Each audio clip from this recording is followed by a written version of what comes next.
Hello, my Leo Collective. I am here today to give you your message for May 2025. We're going to really delve into first three important events that are happening in May that you have to be aware of first. On May 4th, we start Pluto retrograde. Pluto retrograde will continue until October 12th. Usually, Pluto retrograde has a way of being, I call it the whip. It opens your eyes to things that you haven't been paying attention to or you have been ignoring and deflecting from, and really makes you call attention to it and do something about it. It's like we're not covering the sun with our hand anymore. We're definitely going to do something about the situation. The second thing is the full moon on the 12th of May. Now, keep in mind the full moon is going to be in the sign of Scorpio. Scorpio has a tendency of dealing with like economics, so money, resources, but usually somebody else's money coming towards you, like inheritance or your paycheck or the government, things like that. Also, it has to do a lot with the occult. So it's talking about things that are hidden or things being done to you or at you. And so I find that very interesting, especially since Mercury is in Taurus that day. So these are really harsh communications to break through like walls and barriers. Doubled up with the square Pluto and Aquarius. Literally, I feel like this moon can be one that can be very retaliatory. In other words, somebody can use it in spell work to try to negatively influence your life. If I were you, I would use this energy more to protect and deflect. Best offense is a good defense or something, is what I can tell you for that energy. The second thing is the 26th of May, there's a new moon in the sign of Gemini. This one has Mercury in Gemini, which is a crazy amount of networking and connections, a crazy amount of talking, a crazy amount of downloads. It has a sextile also with Neptune and Aries. So this is a lot of energetic downloads. This is a lot of your hidden information that you have within yourself being revealed and cleared out. So this is a great day to do some kind of ritual or manifestation that has to do with bringing economy, growth, expansion, to manifest something that you want into your reality. It's also a really great energy that has to do with, besides manifesting, to create to your spiritual team. So keep that in mind when it comes to this day. So starting off, I'm going to start with some charms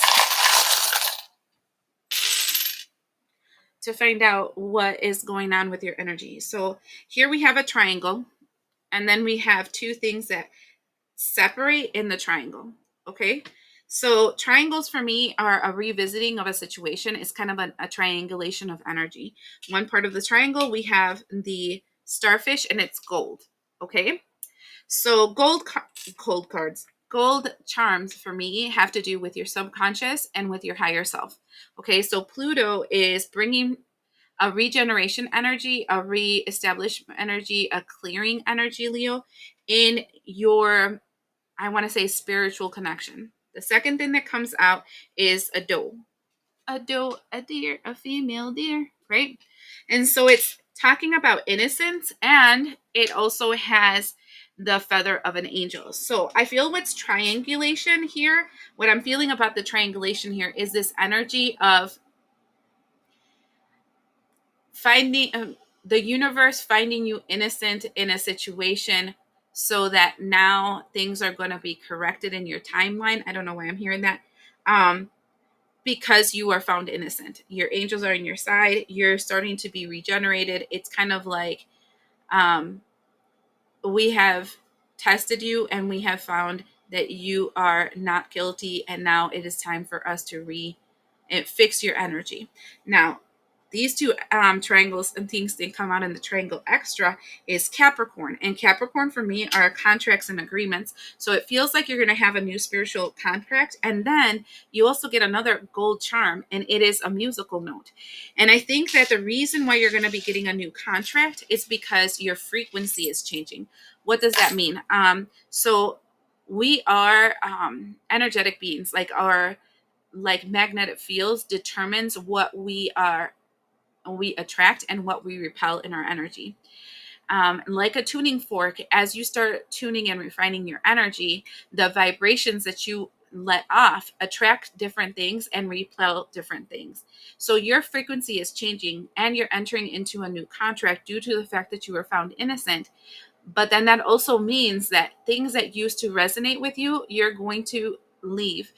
They're going to start repelling you. So it's a really great thing when we start ascending. The bad thing about ascending that people are not aware of is the fact that that means that the things that do not align to your frequency anymore, that causes distortion, you will start repelling. So this creates changes at work, changes with your friend groups, changes with your family, things like that, because you're no longer aligned to the same people, places, things, and energies. Okay, keeping that in mind for the Pluto retrograde, because it might be a little hard for you, Leo, since you're leaving some groups behind.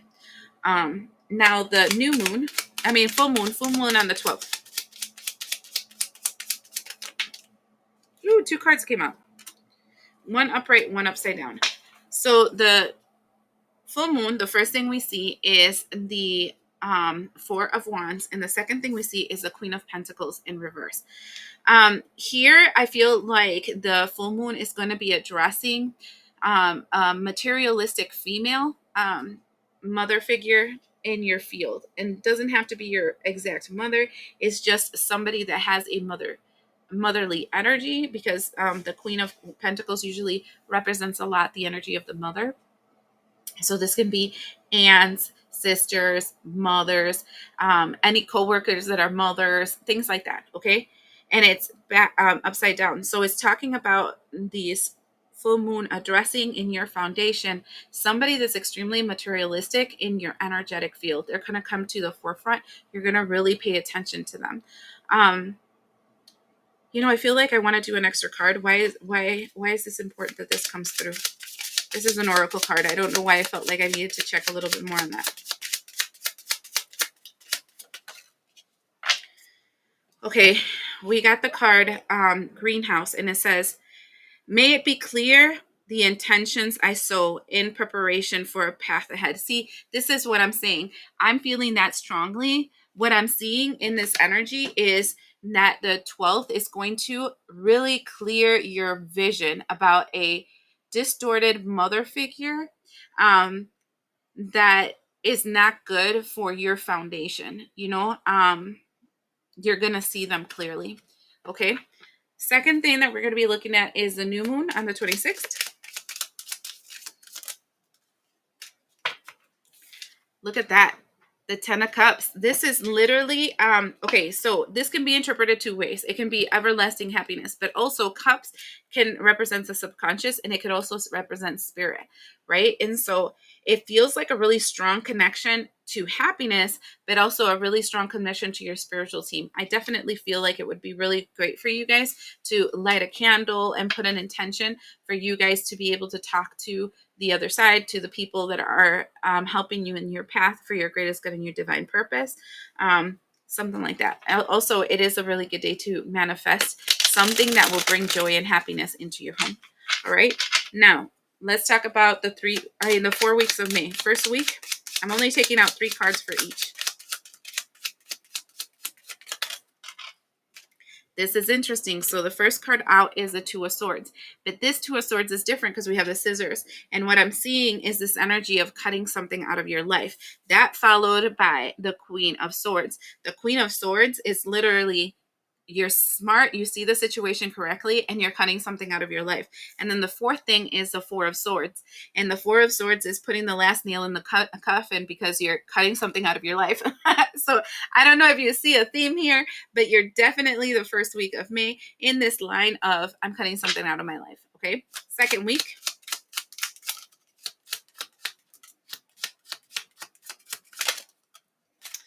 The first thing we have is the Nine of Cups. I don't really like the Nine of Cups. I know a lot of people say it's a wish fulfillment, but I don't think it is. The King of Wands, and I'll explain why. I feel, and the Eight of Swords. All right.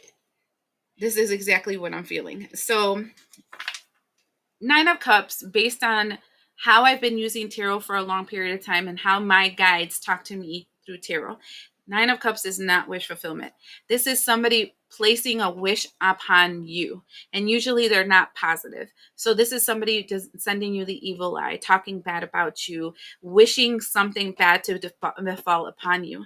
And that is exactly what I feel when I see the King of Wands, because the King of Wands is a person that um, that with their energy of authority is um, pushing a narrative around you to negatively impact you. Okay. So, and then the third thing I see is the Eight of Swords. So their intention is um, to forcefully go towards you and then bind you, right? To limit you, to, and it feels like to mess up with, fuck with your mind. I'm sorry, I didn't want to say a swear word, but it came out. It's like to mess with your mind, man. So it's kind of like literally somebody is sending the evil eye, and the evil eye is them talking smack to a whole mess of other people. Like, it reminds me like a narcissist, where they have their flying monkeys, and then all these people turn against you, and now everybody is lashing themselves towards you with their words, because the tongue can represent the words, and with their mind energy, right? Then negatively impact your life. This is what's happening the second week. So be careful. And this falls upon the second week, kind of the full moon on the 14th. And remember how I told you that energy is very auspicious. I would do protection energy that day. I would definitely do that. Okay. Third week.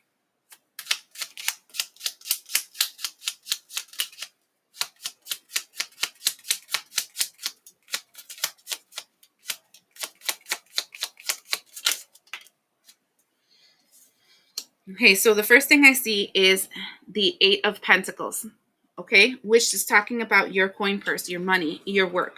The second thing I see is a Two of Wands, and usually Two of Wands look like an opening, a doorway, an opportunity, a walkway that goes forward, like a crossroads, right?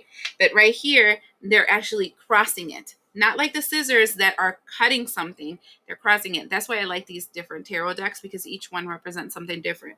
And so it looks like the energy that they send, this negative influence to send the energy the second week, is to block your money. And then the third thing is the Lovers.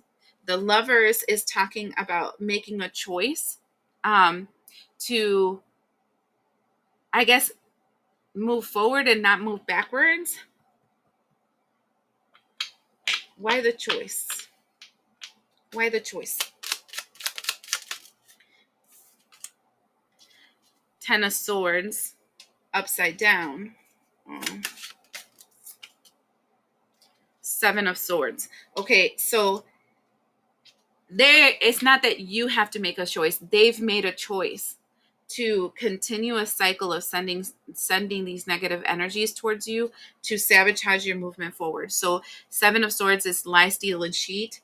And they're not reflecting in what they're thinking and they're saying. This is like a really serious case of the evil eye, man. It's just kind of like, it starts the first week where you're kind of like, I'm cutting this situation off, I'm calling these people off. They were playing me. I can see things clearly. They're very materialistic. I'm not into this, these OPPs, and so I'm moving on. Then it's like second week, all hellfire comes towards you. Third week, all hellfire continues to go towards you, but now you're starting to see a stagnation in your economy too. This is, I guess, a warning reading, right? If you're smart, you get yourself prepared for this hit so it doesn't negatively impact your economy. I would be mindful about how you spend your money, but somebody definitely is sending bad juju so that you won't make money. Fourth week.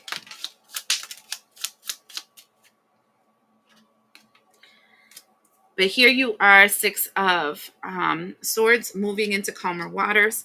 The second card coming out is the Two of Cups in reverse. This situation creates a scenario within yourself where you're like, you see, I was right. I shouldn't have friendships with the people. I shouldn't talk to them. I shouldn't have this relationship. They're obviously not good for me. And then the next thing after that is karmic justice. So, I mean, balancing out all the energy. In the bottom of the deck, we have the star card with the moon card. Literally is talking about this energy of your wish, what you're wishing for. You're not even really sure how it's going to manifest in your reality. It's being hidden from you. And so this is interesting because it feels like, you know, you made a choice that certain people, places, and things are not good for you. And then there's retaliatory acts that you will feel for about 2 weeks. And then all of a sudden, you're just going to be like, see, I told you, I should just walk away from these fools. And then it changes everything because ending the energy, we have the justice card. And so this is karmic balance coming back into your reality. It's going to be a very interesting week for you guys. I mean, month in May for you guys, my Leos. I would say do a lot that can help you first protect yourself. So I would do any kind of rituals that you normally do on a daily to keep your aura clean, to keep your energy clean, and to keep yourself balanced. Secondly, I would do some kind of meditations and stuff that will keep me grounded and secure. Because when people send psychic attacks towards you, it really messes with your mind. Like it is like a mind f, you know. So keep that in mind. All right. And then thirdly, remember this too shall pass. All right. I hope this helps you, and we'll see you the next time.